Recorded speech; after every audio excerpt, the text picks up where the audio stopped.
Hello my dear student, how are you to all. আজকে আমি তোমাদের মাঝে একটি ইম্পর্টেন্ট ক্লাস নিয়ে চলে এসেছি এবং আজকের ক্লাসটি যদি তোমরা দেখো তাহলে আজকে তোমাদের আহ, পদার্থ বিজ্ঞানের প্রথম অধ্যায়ের তুমি যদি কোনো ম্যাথমেটিক্যাল ম্যাথমেটিক্যাল টার্মের সমাধান করতে চাও আর আজকের ক্লাসটি যদি সম্পূর্ণ দেখো তাহলে সব ম্যাথমেটিক্যাল টার্মগুলো আছে সেইগুলো তুমি সুন্দরভাবে সমাধান করতে পারবে। এবং আজকে প্রথমে আমি যে বিষয়টা নিয়ে আলোচনা করব সেই বিষয়টি হলো পরিমাপের ত্রুটি ও নির্ভুলতা। আর ইংলিশ ভার্সনের বিষয়টি দেওয়া আছে error and accuracy of measurement. So আজকে এই বিষয়টি নিয়ে প্রথমে বুঝতে হবে আসলে পরিমাপের ত্রুটি ও নির্ভুলতাটা কি।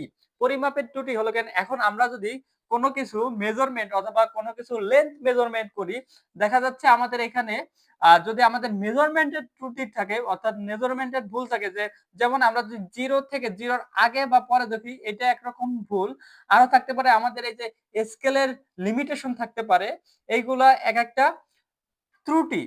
এবং এই এই ত্রুটি কতটুক ত্রুটি থাকবে এটাও আমরা আজকে দেখব কিভাবে নির্ভুলভাবে পরিমাপ করে এবং ভুল। তারপরে এই ত্রুটির কিছু ভাগ আমি ভাগ করে রেখেছি, যেমন প্রথম যেটা আছে চূড়ান্ত ত্রুটি। অর্থাৎ চূড়ান্ত ত্রুটিটা বলতে যেটা বোঝায় আমরা কোনো কিছু মেজারমেন্ট করেছি কিন্তু বা শেষ সময় যে আমরা দেখি সেখানে আমাদের একটি এমন একটি ভুল হয়েছে যেটা আর সমাধান করা সম্ভব নয়, যার কারণে আমার পরবর্তী আবার প্রথম থেকে মেজারমেন্টটি করা শুরু করতে হয়। এবং আমরা যদি তোমাদের উদাহরণ দিয়ে একটু বোঝাই, তোমাদের বইতে একটা উদাহরণ দেওয়া আছে সেটিও দিয়ে বোঝাবো, তারপরে আমি নিচে থেকে একটি উদাহরণ দিয়ে বোঝাই। যেমন আমরা একটা লোহার দণ্ড বা কোনো একটি কাঠের বা আমরা যদি মার্কারটি যদি মেজারমেন্ট করি, দেখা যাচ্ছে আমরা যদি একটু আগে বা পরে ধরে আমরা মেজারমেন্ট করি সেই ক্ষেত্রে আমাদের এটা মার্কারটা যেমন দেওয়া আছে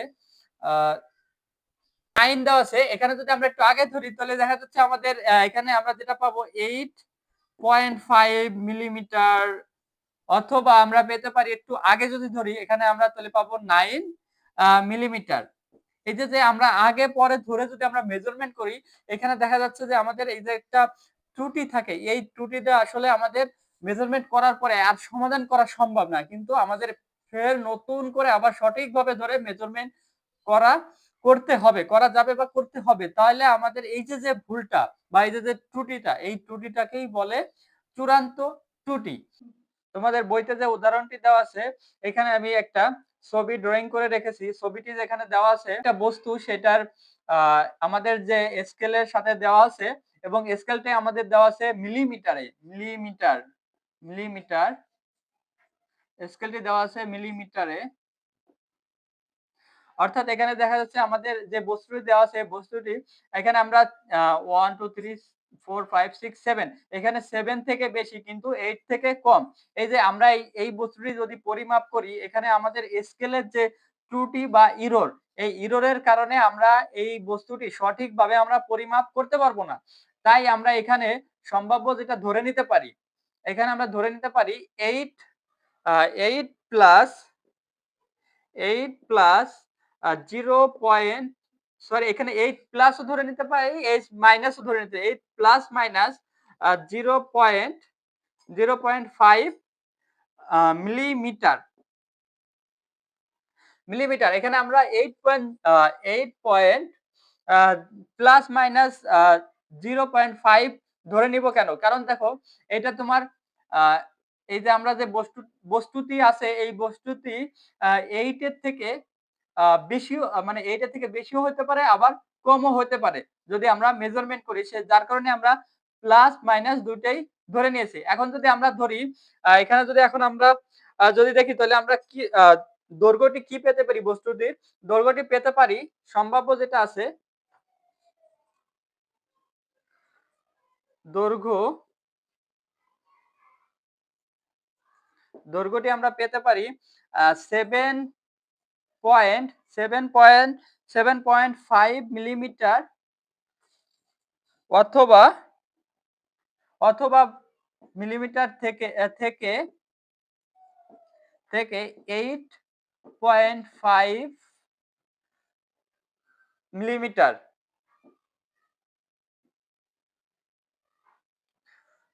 তোমাদের বইতে দেওয়া আছে 6.5 মিলিমিটার এবং 7.5 মিলিমিটার থেকে। কিন্তু বাট আমি এখানে যে ছবিটি ড্রয়িং করছি এখানে একটি ঘর বেশি নিয়েছি, যার কারণে তোমাদের বুঝতে আরো সুবিধা হয়।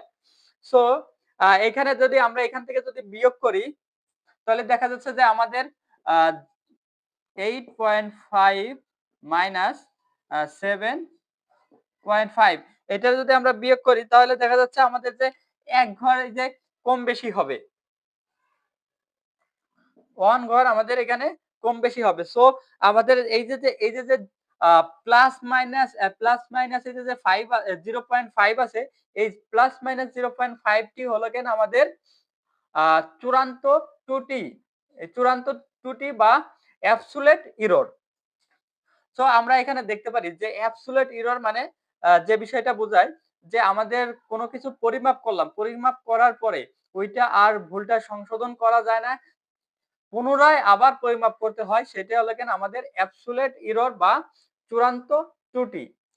তারপরে আমাদের যে বিষয়টি দেওয়া আছে আপেক্ষিক ত্রুটি বা রিলেটিভিটি এরর। এখন এই আপেক্ষিক ত্রুটি বা রিলেটিভিটি এররটা কিভাবে পাই সেটা আমি তোমাদের মাঝে ব্যাখ্যা করব। আগে এটা রিমুভ করে নিই।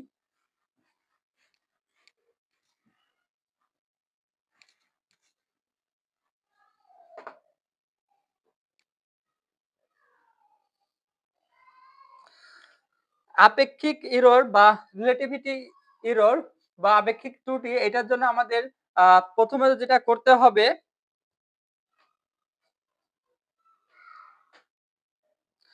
চূড়ান্ত ত্রুটি থেকে পরিমাপ করার মান, চূড়ান্ত ত্রুটি থেকে পরিমাপ করার মান কে ডিভাইডেড করলে আমরা আপেক্ষিক ত্রুটিটা পাবো। অর্থাৎ আমাদের যে ফর্মুলাটি লিখতে পারি আপেক্ষিক ত্রুটি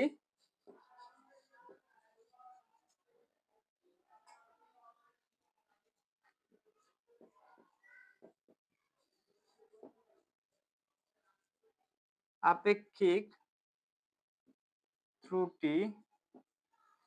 ত্রুটি ইকুয়াল টু চূড়ান্ত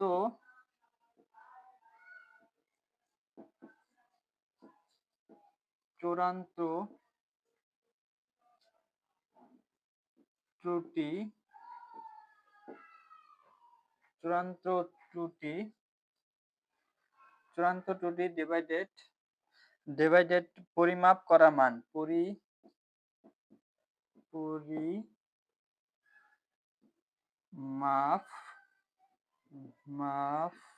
পরিমাপ করা মান। অর্থাৎ আমরা এই যে পরিমাপ করে যে ভ্যালুটা পাবো বা যে লেন্থটা পাবো সেটা হলো গেন আমাদের পরিমাপ করার মান, এবং চূড়ান্ত ত্রুটি যেটা থাকবে সেটাকে ডিভাইডেড করলে যেটা পাবো সেটা আমাদের আপেক্ষিক ত্রুটি। তারপরে আমাদের যে বিষয়টি দেওয়া আছে ত্রুটির শতকরা পরিমাণ।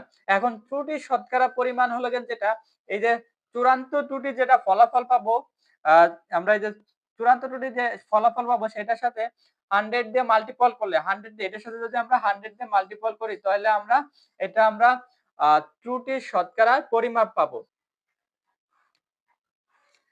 এখন আমরা ইম্পর্টেন্ট বিষয়টি দেখব কিভাবে মিলিমিটার থেকে কনভার্ট করে সেন্টিমিটার যায়, সেন্টিমিটার থেকে মিলিমিটারে কনভার্ট করে। প্রথমে আমরা যেটা জানবো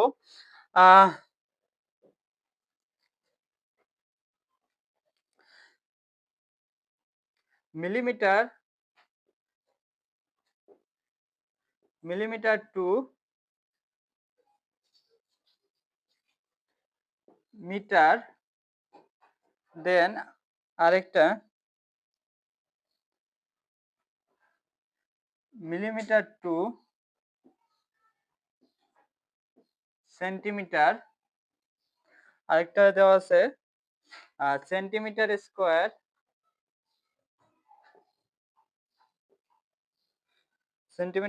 টু মিলিমিটার স্কোয়ার, দেন আরেকটা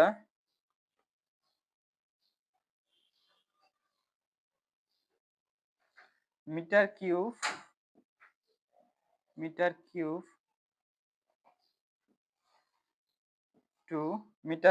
টু মিলিমিটার কিউব। ওকে, এই কনভার্ট গুলো জানার জন্য আমাদের একটা বিষয় আগে জানা দরকার। Ah 10 millimetre equal to 1 centimetre.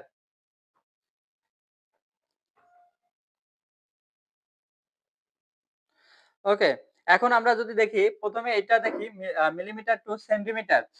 Millimetre to centimetre যদি দেখি 5 5 5 millimetre equal to how many centimetre? So 5 millimetre equal to, এটা করার জন্য আমাদের, আমরা জানি এখানে 10 millimetre equal to 1 centimetre. So এখানে আমরা যদি 5 কে 5 কে 10 মিলিমিটার দিয়ে 5 কে যদি 10 মিলিমিটার দিয়ে 10 দিয়ে ডিভাইডেড করি, 10 দিয়ে ডিভাইডেড করি, তাহলে আমরা এখানে সেন্টিমিটার পাবো। তাহলে এখানে দেখা যাচ্ছে আমরা কত সেন্টিমিটার করে পাবো? 0.5 সেন্টিমিটার। এখন আমরা যদি এটা দেখি centimetre square to millimetre square. So আমরা যদি একটা উদাহরণ দেখি 2 সেন্টিমিটার স্কয়ার ইকুয়াল টু, এখানে দেখা যাচ্ছে 2, এই যে আমাদের যে 2 টা আছে 2 টা থাকবে। এখন দেখো এই সেন্টিমিটার স্কয়ার, এখানে আমরা জানি যে 1 centimetre equal to 10 millimetre. 10 millimetre. So এখানে আবার এখানে মিলিমিটার আছে 2 টা। তাহলে এখানে দেখা যাচ্ছে আমাদের যেটা করতে হবে, সেন্টিমিটার মাল্টিপল সেন্টিমিটার, এখানে 2টা সেন্টিমিটার যদি আমরা মাল্টিপল করি, তাহলে আমরা এখানে দেখা যাচ্ছে যে মিলিমিটার স্কয়ারটি পাবো। তাহলে এখানে সেন্টিমিটার আমরা জানি 1 centimetre equal to 10 millimetre. So 2 into 10 into 10। So এখানে আমরা যেটা পাবো 200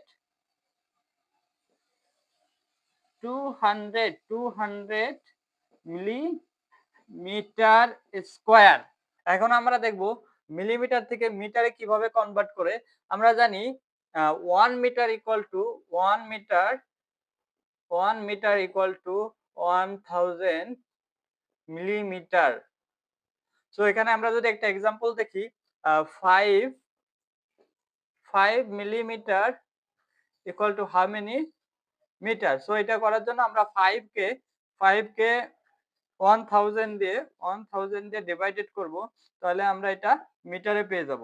সো এখানে যদি আমরা ডিভাইডেড করি তাহলে পাই 0.005 মিটার। সো তারপরে যদি আমরা দেখি, এখন দেখি যে মিটার থেকে মিলিমিটারে কিভাবে কনভার্ট করব। সো আমরা এখানেও যদি একটা উদাহরণ দেখি,